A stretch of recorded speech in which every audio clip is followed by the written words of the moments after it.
എല്ലാ വിദ്യാർത്ഥികൾക്കും പുതിയൊരു വീഡിയോയിലേക്ക് സ്വാഗതം. ഈ വർഷത്തെ കേരള എഞ്ചിനീയറിംഗ് ഫാർമസി പ്രവേശന പരീക്ഷയായിട്ടുള്ള കീം 2024 പ്രവേശന പരീക്ഷ നാളെ മുതൽ നടക്കും. ജൂൺ 5 മുതൽ ജൂൺ 9 വരെയാണ് എഞ്ചിനീയറിംഗ് ആൻഡ് ഫാർമസി പരീക്ഷ നടക്കുന്നത്. അതുപോലെ തന്നെ ജൂൺ 10 ഈ ഒരു ഫാർമസി ഓൺലി പരീക്ഷ നടക്കുന്നത്. ഈ ഒരു ഫാർമസി ആൻഡ് എഞ്ചിനീയറിംഗ് എക്സാം എന്ന് പറയുമ്പോൾ അതിൽ ഫിസിക്സ്, കെമിസ്ട്രി, മാത്സ് എന്നിങ്ങനെയുള്ള 3 സബ്ജക്റ്റുകളാണ് ഉണ്ടാവുക. ഇതിൽ വിദ്യാർത്ഥികൾക്ക് ഫിസിക്സ്, കെമിസ്ട്രിക്ക് ലഭിക്കുന്ന മാർക്കിനെ ഫാർമസി റാങ്ക് പട്ടിക തയ്യാറാക്കുന്നതിലേക്കും അതുപോലെ തന്നെ ഈ ഒരു ഫിസിക്സ്, കെമിസ്ട്രി, മാത്സ് ഈ ഒരു 3 ക്വസ്റ്റ്യൻ മാർക്കിനെ ഈ ഒരു എഞ്ചിനീയറിംഗ് റാങ്ക് പട്ടിക തയ്യാറാക്കുന്നതിലേക്കായിട്ടാണ് പരിഗണിക്കുക. അതുപോലെ തന്നെ വിദ്യാർത്ഥികൾ ശ്രദ്ധിക്കേണ്ട, അതുപോലെ ഫാർമസി ഓൺലി പരീക്ഷയാണെങ്കിൽ ഈ ഒരു ഫിസിക്സ്, കെമിസ്ട്രി എന്നിവ മാത്രമാണ് വിദ്യാർത്ഥികൾക്ക് ഉണ്ടാവുക. അതുപോലെ തന്നെ ഉച്ചയ്ക്ക് 2 മണിക്കുള്ള എക്സാമിനേഷന് വിദ്യാർത്ഥികൾ രാവിലെ 11:30 മുതൽ വിദ്യാർത്ഥികൾക്ക് എക്സാം സെൻറ്ററിൽ റിപ്പോർട്ട് ചെയ്യാവുന്നതാണ്. അതുപോലെ തന്നെ വിദ്യാർത്ഥികൾക്ക് ഉച്ചയ്ക്ക് 3:30 പരീക്ഷയ്ക്ക് നിങ്ങൾക്ക് ഈ ഒരു രാവിലെ, അതായത് ഈ ഒരു 1 മണി മുതൽ ഏകദേശം 3 മണി വരെ വിദ്യാർത്ഥികൾക്ക് ഈ ഒരു എക്സാം സെൻറ്ററിൽ റിപ്പോർട്ട് ചെയ്യേണ്ടതാണ്. അപ്പോൾ അതുകൊണ്ട് തന്നെ വിദ്യാർത്ഥികൾ നേരത്തെ തന്നെ എക്സാം സെൻറ്ററിൽ പോകാനായിട്ട് ശ്രദ്ധിക്കുക. അതുപോലെ തന്നെ വിദ്യാർത്ഥികൾ എക്സാമിന് പോകുന്ന സമയത്ത് പുതുക്കിയ അഡ്മിറ്റ് കാർഡ് എടുക്കേണ്ടതാണ്. പുതുക്കിയ സമയക്രമം രേഖപ്പെടുത്തിയിട്ടുള്ള ആ ഒരു പുതിയ അഡ്മിറ്റ് കാർഡായിരിക്കണം വിദ്യാർത്ഥികൾ എക്സാമിനേഷന് പോകുമ്പോൾ എടുക്കേണ്ടത്. അപ്പോൾ പുതിയ അഡ്മിറ്റ് കാർഡ് ഇല്ലാതെ വിദ്യാർത്ഥികളെ എക്സാമിനേഷൻ ഹാളിൽ പ്രവേശിപ്പിക്കുന്നതല്ല. അതുകൊണ്ട് തന്നെ വിദ്യാർത്ഥികൾ ഈ ഒരു പുതുക്കിയ അഡ്മിറ്റ് കാർഡ് ഡൗൺലോഡ് ചെയ്ത് എടുത്തു എന്നുള്ള കാര്യം പ്രത്യേകം ശ്രദ്ധിക്കേണ്ടതാണ്. ഇതിനോടൊപ്പം ഒറിജിനൽ വാലിഡ് ആയിട്ടുള്ള ഫോട്ടോ പതിച്ച തിരിച്ചറിയൽ കാർഡ്, അത് ആധാർ കാർഡ്, അതുപോലെ തന്നെ വോട്ടർ ID, ഡ്രൈവിംഗ് ലൈസൻസ് ഇതുപോലുള്ളവ നിങ്ങൾക്ക് ഏതാണോ ഉള്ളത് അത് യൂസ് ചെയ്യാൻ സാധിക്കും. അതുപോലെ തന്നെ നിങ്ങൾക്ക് ആവശ്യമെങ്കിൽ ഒരു ട്രാൻസ്പെറൻറ്റ് ആയിട്ടുള്ള ഒരു പാനയും കയ്യിൽ കരുതാവുന്നതാണ്. അപ്പോൾ ഇത്രയുമാണ് വേണ്ടത്: ഒറിജിനൽ ID കാർഡ്, അതുപോലെ തന്നെ ഈ ഒരു പുതിയ സമയക്രമം രേഖപ്പെടുത്തിയിട്ടുള്ള ആ ഒരു അഡ്മിറ്റ് കാർഡ്, അതുപോലെ തന്നെ ഒരു ട്രാൻസ്പെറൻറ്റ് പേന, അതായത് ട്രാൻസ്പെറൻറ്റ് ബോൾ പോയിൻറ്റ് പേന.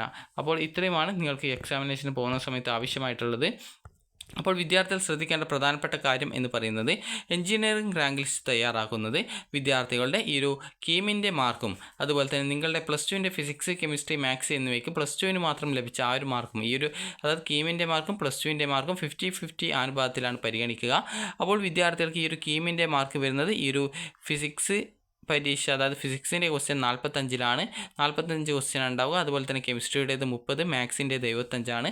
ഫാർമസി ഓൺലി വിദ്യാർത്ഥികൾക്കും ഫിസിക്സ്, കെമിസ്ട്രി മാത്രമാണ് വരിക. അപ്പോൾ നേരത്തെ പറഞ്ഞതുപോലെ തന്നെ ഫിസിക്സിൻ്റെ 45 ക്വസ്റ്റ്യനും അതുപോലെ തന്നെ കെമിസ്ട്രിയുടേത് 30 ക്വസ്റ്റ്യനാണ് ഉണ്ടാവുക. ഫാർമസി പരീക്ഷ, അതായത് ഒരു ക്വസ്റ്റ്യൻ കറക്റ്റായാൽ 4 മാർക്കും തെറ്റുത്തരത്തിന് ആകെ മാർക്കിൽ നിന്ന് 1 നെഗറ്റീവ് മാർക്കും കുറക്കുന്നതായിരിക്കും. അതുപോലെ തന്നെ വിദ്യാർത്ഥികൾക്ക് ഈ ഒരു 300 ഫാർമസി പരീക്ഷ വരുന്നത്.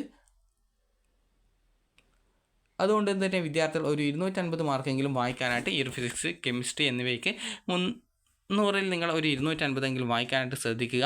അതുപോലെ തന്നെ ഈ ഒരു ഫിസിക്സ്, കെമിസ്ട്രി, മാത്സ് ഉൾപ്പെടെയുള്ള എഞ്ചിനീയറിംഗ് അല്ലെങ്കിൽ ഫാർമസി പരീക്ഷയ്ക്കുള്ള ഫീസല്ല, ഈ ഒരു മാർക്ക് എന്ന് പറയുന്നത് ഏകദേശം 600-ലാണ് മാർക്ക് വരിക. അതായത് ഒരു ക്വസ്റ്റ്യന് കറക്റ്റിന് 4 മാർക്കും അതുപോലെ തന്നെ തെറ്റുത്തരത്തിന് ആകെ മാർക്കിൽ നിന്നും നെഗറ്റീവ് 1 മാർക്കും. അങ്ങനെ വരുന്ന സമയത്ത് ആകെ ക്വസ്റ്റ്യൻ വരുന്നത്, അതായത് ഈ ഒരു ഫിസിക്സ് 45, അതുപോലെ തന്നെ കെമിസ്ട്രി 30, അതുപോലെ തന്നെ മാത്സ് 75, ടോട്ടൽ 150 ക്വസ്റ്റ്യൻ ആണ്.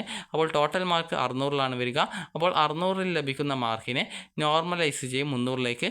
അപ്പോൾ 300-ൽ ലഭിക്കുന്ന മാർക്കും അതുപോലെ നിങ്ങൾക്ക് +2ന് ഈ ഒരു ഫിസിക്സ്, കെമിസ്ട്രി, മാത്സ് എന്നിവയിൽ ലഭിക്കുന്ന മാർക്കിനെ 300-ലേക്ക് കൺവേർട്ട് ചെയ്ത് 50-50% അനുപാതത്തിലാണ് ആ ഒരു മാർക്ക് വെച്ചാണ് റാങ്ക് പട്ടിക തയ്യാറാക്കുന്നത്.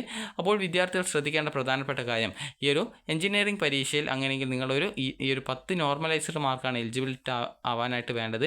അപ്പോൾ ഈ ഒരു 10 നോർമലൈസ് ചെയ്ത മാർക്ക് നിങ്ങൾക്ക് ലഭിക്കണം എന്നുണ്ടെങ്കിൽ വിദ്യാർത്ഥികൾ അറ്റ്ലീസ്റ്റ് ഒരു 20-25 മാർക്ക് സാധാരണ ഈ ഒരു പരീക്ഷയിൽ നേടേണ്ടതായിട്ടുണ്ട്.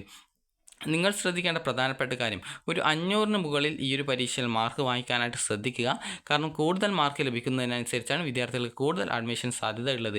ഇനി ഫാർമസിയുടെ റാങ്ക് പട്ടിക തയ്യാറാക്കുന്നത് ഈ ഒരു ഫിസിക്സ്, കെമിസ്ട്രി നിങ്ങൾ എഴുതിയിട്ടുള്ള എഞ്ചിനീയറിംഗ് ആണെങ്കിൽ അതിലെ ഫിസിക്സ്, കെമിസ്ട്രി, ഫാർമസി ഓൺലി ആണെങ്കിൽ വിദ്യാർത്ഥികൾക്ക് അതിലുള്ള ഈ ഒരു ഫിസിക്സ്, കെമിസ്ട്രി എന്നിവയ്ക്ക് ലഭിക്കുന്ന ആ ഒരു ടോട്ടൽ മാർക്ക് വെച്ച് മാത്രമാണ് ഈ ഒരു റാങ്ക് പട്ടിക തയ്യാറാക്കുന്നത്. ഫാർമസി പരീക്ഷയിൽ കീമിൽ ലഭിക്കുന്ന ആ ഒരു ഫിസിക്സ്, കെമിസ്ട്രി എന്നിവയുടെ മാർക്കിൻ്റെ അടിസ്ഥാനത്തിലാണ് റാങ്ക് പട്ടിക തയ്യാറാക്കുന്നത്. പ്ലസ് ടുവിൻ്റെ മാർക്ക് ഈ ഒരു ഫാർമസി കോഴ്സിലേക്കുള്ള പ്രവേശനത്തിനായിട്ട് ആ ഒരു മാർക്ക് റാങ്ക് പട്ടിക തയ്യാറാക്കുന്നതിലേക്കായിട്ട് പരിഗണിക്കുന്നില്ല. അതുകൊണ്ട് തന്നെ നിങ്ങൾക്ക് ഫാർമസി കോഴ്സിലേക്ക് പ്രവേശനം ആഗ്രഹിക്കുന്ന ഒരു വിദ്യാർത്ഥിയാണെങ്കിൽ ഈ ഒരു പരീക്ഷയിൽ കൂടുതൽ മാർക്ക് നിങ്ങൾ വാങ്ങിക്കാനായിട്ട് ശ്രദ്ധിക്കുക. അങ്ങനെയെങ്കിൽ നിങ്ങൾക്ക് അഡ്മിഷൻ ലഭിക്കാനുള്ള സാധ്യത, അതായത് ഗവൺമെൻറ് കോളേജിൽ അലോട്ട്മെൻറ്റ് കിട്ടാനുള്ള സാധ്യത വളരെയധികം വർദ്ധിപ്പിക്കും. അതുകൊണ്ട് തന്നെ എല്ലാ വിദ്യാർത്ഥികൾക്കും വിജയാശംസകൾ നേരുന്നു. നന്നായിട്ട് പരീക്ഷ എഴുതിയിട്ട് നന്നായിട്ട് ഈ ഒരു എക്സാം എഴുതുക. അപ്പോൾ എല്ലാ വിദ്യാർത്ഥികൾക്കും നല്ലൊരു റാങ്ക് ലിസ്റ്റിൽ തന്നെ നിങ്ങൾ ഉൾപ്പെടുത്തട്ടെ എന്ന് ആശംസിക്കുന്നു. അപ്പോൾ നിങ്ങൾ ശ്രദ്ധിക്കേണ്ടത് നന്നായിട്ട് പഠിക്കുക. നിങ്ങൾക്ക് എപ്പോഴാണ് പരീക്ഷ അതിന് പോയിട്ട് ടെൻഷനൊന്നും കൂടാതെ തന്നെ ഈ ഒരു പരീക്ഷ എഴുതുക.